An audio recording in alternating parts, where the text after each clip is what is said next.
Well, happy last week of October. Hope you guys are doing well. Welcome to this week's version of Craig and Lilley as we talk through all of the things that are happening in Canada. And man, has there ever been fireworks that's happened this week since there was an ad campaign sent out from Doug Ford. We're trying to figure out, was Carney involved or how much was he involved? That really seemed to tick off President Donald Trump. And he accused us of misquoting and illegally taking things from a certain place about Ronald Reagan and his take on tariffs. Obviously, Doug Ford has been out and about poking the bear again. We're going to be joined by Brian Lilley in just a moment to talk through the implications and what's actually going on behind the scenes. Would love to know what you guys think of this as well. Also want to talk about Alberta independence a little bit towards the end of the show as we get through this. Brian, thank you so much for joining me today. Good to be with you again. Well, Brian, we're going to talk about an ad that has seemed to blow up current trade talks between Canada and the U.S. to the point where President Donald Trump said he did not even want to see Prime Minister Mark Carney as they were traveling over in Malaysia at a summit over there. There's also, now you throw Doug Ford into the mix of this as Ontario government started an ad campaign, which they were going to be sending about $75 million towards this ad campaign. Obviously was intended to disrupt for sure. But right now, Doug Ford is defending what the ad campaign was about and what they intended. Can you just tell us a little bit more to get us caught up? There's a few questions you've got to answer with this ad. You've got whether it was a good idea or not, whether it's effective or not, but there's also what Trump is claiming, and such as, well, they didn't get permission of the Reagan Foundation, and they should have, and the ad's misleading. So let me deal with those two first. One, this was an address by a sitting U.S. president, published in 1987. Any creative work produced by a federal civil servant in the United States is public domain. There's no copyright. They didn't have to ask permission. That is a red herring. The next thing, did they misrepresent Reagan's words? Did he really like tariffs? Well, there's a multi-decade record of Ronald Reagan hating tariffs. They took parts of Reagan's radio address, and yet they did not run a 1-minute bit. But just like when you're writing for a newspaper or you're producing a package for TV, you don't have to use the quotes that people give you in the exact order, as long as you don't misrepresent them. As long as you give the basic gist, then it's fine. So that's one side of it. Now, was this a good idea? Depends on who you ask. Doug Ford said he wanted to start a conversation. He definitely did. They planned on spending $75 million between mid-October and the end of January. They've now paused the ad. So they barely made a dent in that $75 million. But for that $75 million, they were expecting to get 1 billion impressions. That's how many times people see the ad, whether on social media or on TV. They got 11.4 billion impressions is the metric that they came out with. So in that form, that's absolutely a success. It was on every cable news channel. So even if you weren't watching the World Series or Fox News, you saw or heard about this ad. Now we get down to, will this have any desired effect? Obviously, it's blown up trade talks with Donald Trump. He hates the ad. Is that because it was working? Is that because people are starting to say, well, tariffs are bad. Hey, maybe we should stop fighting with Canada? We can't really say at this point. And, if you listen to Trump's people, Kevin Hassett, who is one of his top trade advisors, he was out speaking to reporters last Friday, and he said, this isn't about the ad. There's been a growing frustration with Canada. You don't blow up trade talks just over the ad. So maybe the ad's an excuse being used by Trump. I mean, it's similar messaging to what Ford has put out before. It's similar messaging to what Danielle Smith has said when she's been in the States. It's similar to what China put out last April. They used this same speech and a push by them. So, it is puzzling as to why Trump blew up the way he did. One theory that's been put out there is this is about him potentially losing a tariffs case at the Supreme Court, and he wants to be able to point the finger and say, well, we didn't lose. Ontario, Canada interfered, and they cheated us out of a result because they influenced the Supreme Court. I don't think that ad is going to influence the Supreme Court, but it might give Trump an out if he does lose. Well, thanks, Brian. And I just want to make a comment on that because that's focusing on what Doug Ford wanted to accomplish. And he's claiming obviously what he accomplished, but I think it's also very clear that we can say this has definitely made a major disruption between our trade talks and also which that hurts Canadians and Canadian citizens at the end of the day, because right now it is very important to get back on track with the biggest trade partner that we have. And they've been a large part in us actually growing as a country, and we do need to have great relationships with them going forward. So it's not exactly wisdom.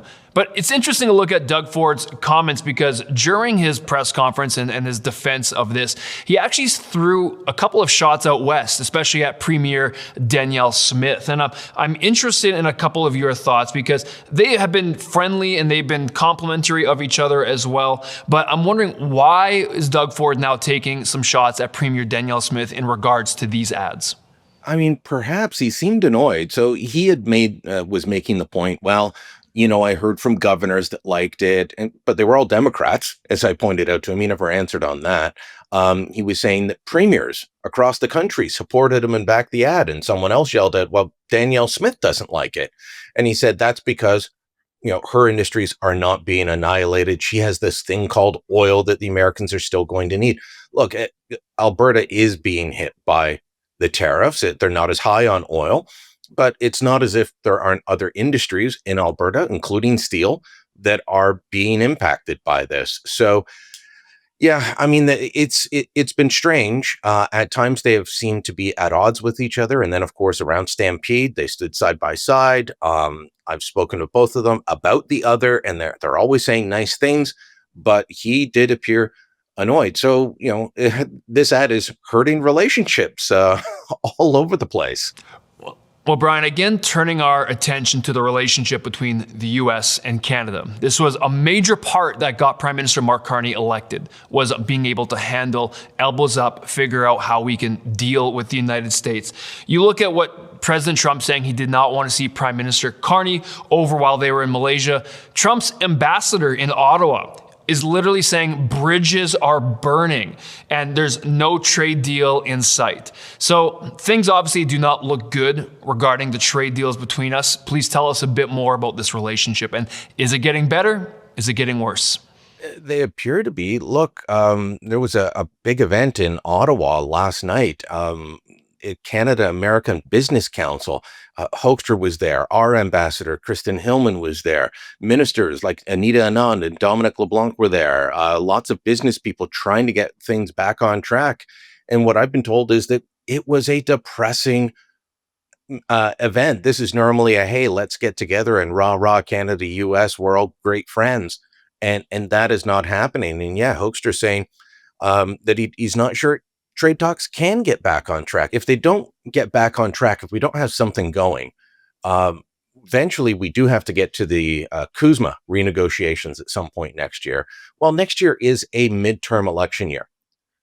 A free trade deal with Canada is not going to be popular with either party. So we're going to be ignored or beaten up even more.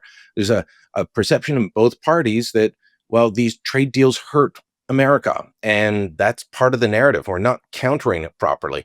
And so if we don't get it done soon, we could be in bigger trouble down the road. Well, I do predict we're going to continue to get in deeper trouble if this type of action continues to go on, especially in the wake of announcements. I'm not sure if you've seen this, but announcements of continued spending. I believe Prime Minister Mark Carney mentioned $500 billion in additional spending on his recent tour. That is going to be tough. We're still awaiting a budget coming forth. All of these things matter in the economic outlook of Canada, and every single one, especially the geopolitical tensions.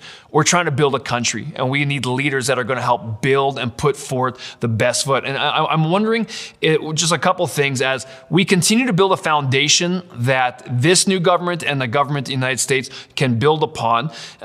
We seem to keep shooting ourselves in the foot. It seems like one step forward, two steps backwards.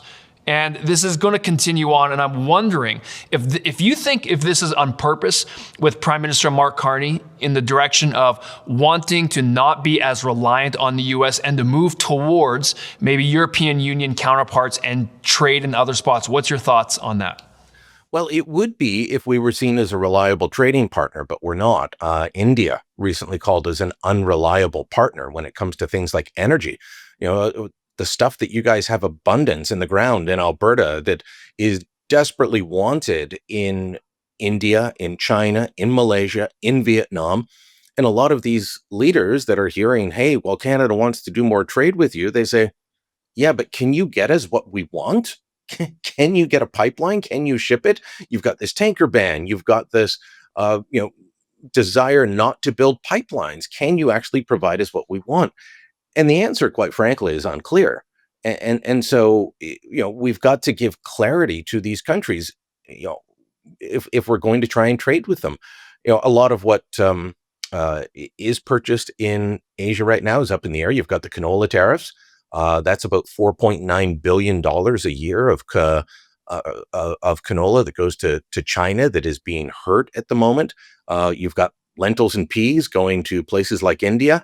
And again, none of these countries see us as reliable. So how do you say we're going to double our non-American exports in the next 10 years if the people that we want to sell to don't trust us? Brian, that I agree with you 100%. That's a great point. I want to turn our attention to the leader of the opposition, Pierre Poilievre. And recently he has been calling news conferences regarding canola. Can you just give us a quick update as to what's happening there? Well, he's written to House Speaker Francis Scarpaleggia asking that the government or the Parliament, Parliament is not the government, that's where they meet and that's where they discuss, but the Parliament hold an emergency debate on the future of the canola industry, peas, et cetera, what we can do to help them. Now, Poilievre has so far not been in favor of lifting the EV tariffs on Chinese EVs in exchange for China lifting those. And he's got, a strong argument for why he doesn't want to do that, including, retaliation from the US, but also that China's EVs are, he calls them driving spyware, that shouldn't be on our roads. But he is saying the government's not doing enough. And I think you can definitely argue that they're not doing enough. So whether it is lifting EVs and they keep the EV tariffs, which they keep toying with and saying, well, maybe, and then maybe not, and we're not sure, there's just a lack of clarity for the whole industry. So, will an emergency debate accomplish much? No, but it might focus the government's attention on this issue. It might, get people talking about real solutions, which are not to be found at the moment in Ottawa. Thank you, Brian. Pierre Poilievre is also calling for a deeper dig by the Ethics Commission and other tools at their disposal regarding Prime Minister Mark Carney's blind trust. This came up a lot during the election, and also his investments and all the things that he had before he is leading up as a Prime Minister. Can you explain a little bit more? What is there to dig up and what's going on? So this was put forward by Conservative MP Michael Barrett, who, got a lot of attention on issues like ArriveCan app and ethics around that. He's very effective in committees. And so he's trying to get this through the House of Commons to see if the NDP and the Bloc Québécois will join him in that. He's going to need all three parties to be able to have enough votes to do that. So it'll be interesting. And if it goes through, potentially damaging, the Liberals don't want this because, as I said, someone like Barrett is effective. And you know what it drums up an awful lot of? Clips to share on social media, questioning the Prime Minister's ethics, questioning his blind trust, questioning his use of tax havens in Bermuda and Bahamas and places like that. And, they don't want those clips going up on social media on a daily basis.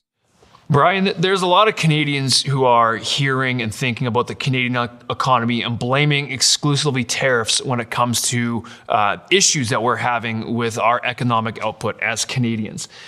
There is a new report that's come out from TD Bank that's saying that if the Liberal government in Ottawa had not cut immigration, we would be in worse shape. I understand and know that immigration is an economic tool, and obviously those immigration numbers over the years have been inflating, in my opinion, some of these things. Love to know your thoughts on that report. So immigration was driving what limited economic growth we had. over the past few years because they would just add more people and that would boost the GDP. Now, it wasn't a healthy growth. And as Prime Minister Justin Trudeau said before he stepped down, we were bringing in people faster than we could absorb them. That was putting a lot of strain on the housing market. It was putting a lot of strain on the access to healthcare, because you're adding way more people than we were adding homes or doctors or anything else. So there's big strain on all of that. About a year ago, they started to cut back, and TD says if they had kept at the same pace as the previous 2 years, and there's an argument that it's still too high, but it's lower than the previous 2 years, that our unemployment rate would be over 8% at the moment, and housing prices, which I can tell you here in Toronto, one of the places along with Vancouver that's had the highest increase in housing, the prices are starting to fall here, which is good news if you're trying to afford a home. Both rental prices and purchase prices are down significantly compared to 2 years ago. So all of those things combined, TD just says if they had stayed on the same trajectory plus we were hit with the tariffs that we're now facing, Canada's economy would be in really rough shape. Brian, I want to turn to this much anticipated federal budget that we are anticipating for early November. I believe it's November 4th or 5th. And just a reminder for all you watching, we actually, as our Prime Minister, Mark Carney, he has not tabled a budget yet since he's taken office. And it's been delayed to the fall, now delayed to November. And we are anticipating a lot of spending. In fact, it came out of Prime Minister Mark Carney's mouth about that there's going to have to be sacrifices by Canadians. I'm really interested to hear your thoughts on this because I've been hearing that there isn't enough votes to actually pass this federal budget, which could instantly cue a federal election. Love to know your thoughts. Do you think we could be seeing a federal election around the corner? I'm in the we're not going to have an election camp. I mean, it is possible if the Liberals really decide that they want to be silly or stupid and, force an election. It's all in their hands. What they need to do is table a budget that, gets the support of enough MPs. Well, they've got 7 New Democrats they can look to. They've got the Bloc Québécois. They've got the Conservatives. The Conservatives have, put forward what I think are reasonable demands, including that your deficit be the same as what you projected it would be just last December. The Liberals don't seem willing to meet any of those. So I put this down to a lot of theatrics. I've been covering minority governments most of my career since Paul Martin was Prime Minister. And there's always this type of back and forth. So unless the Liberals want to go to an election, I don't think there'll be one. Now, if they think that the mood of the country is right for an election, I think they'd be in trouble because they won last time by Mark Carney saying, I'm the guy that can deal with Donald Trump. Right now, the relationship is worse than it's ever been. And the polling for the Conservatives, if you look at a polling firm like Abacus, they're tied nationally. They're tied in Ontario. They're doing well in BC. They dominate in Alberta. So we could end up with another minority government and just change the color of their ties from red to blue. Brian, this past week we had in Alberta, up in Edmonton, we had a large rally, and there's been discrepancies on the numbers. Some have been saying it's less than 1,000. Some have been saying it's over 10,000. Those numbers are very far apart. It's definitely somewhere in the middle. But the thing is, there is growing sentiment in Alberta about independence, and this is a movement that's not going away. I'm interested to know, do people out east realize how serious this is in Alberta? Are they waking up to the fact that this is something that's actually continuing to move forward? Does the rest of Canada know about this? I really don't think that the people in central and eastern Canada understand the extent to which there are various forms of this independence movement, not just in Alberta, but in Saskatchewan as well. And I've been trying to sound the alarm bell on that for some time. And you get, some people just dismiss them as, oh, well, it's just, yahoos and it's not going to go anywhere. There are some very smart people who are part of this movement. And there's a range of opinion on how to do it, just like there has been for decades in Quebec. People that want Alberta to separate and be its own independent country. People that want Alberta and Saskatchewan to join together, separate from Canada, be its own independent country. People that want to just have Alberta have more independence within Canada. And then there's the folks that want to join the United States. So it is a bit of a disjointed movement. But I can tell you the big rally at the legislature in Edmonton, that did not get media play out here. And so my warning constantly, and I was saying this at a conference recently, is you can't take this for granted. You can't dismiss it, or it's simply going to grow. And there are legitimate grievances in Western Canada that if you don't take seriously, if you don't deal with them, will help that independence movement grow. And so if you want Alberta, you want Saskatchewan, you want a united Canada, you better take their complaints seriously and not just be dismissive. Brian, thank you for being with us today on Citizen. Again, just want to thank you all for watching and supporting everything we do. There's a lot going on in Canada when it comes to economy, when it comes to trade talks, when it comes to our federal budget and how our Canadian tax dollars are spent. These are all very important issues that we need to be aware of as citizens so that we can hold our government to account, and the fact that we can also help Canada move down the right direction. Let us know in the comments whether you agree, whether you disagree. Let us know if there's things that we can do, topics we've missed you want to hear. We want to hear you guys. We love connecting with you. Thank you for subscribing. If you want to know every time we drop an episode, you can go ahead, obviously hit the thumbs up, but hit the bell so the notifications let you know. We'll catch you back here next week.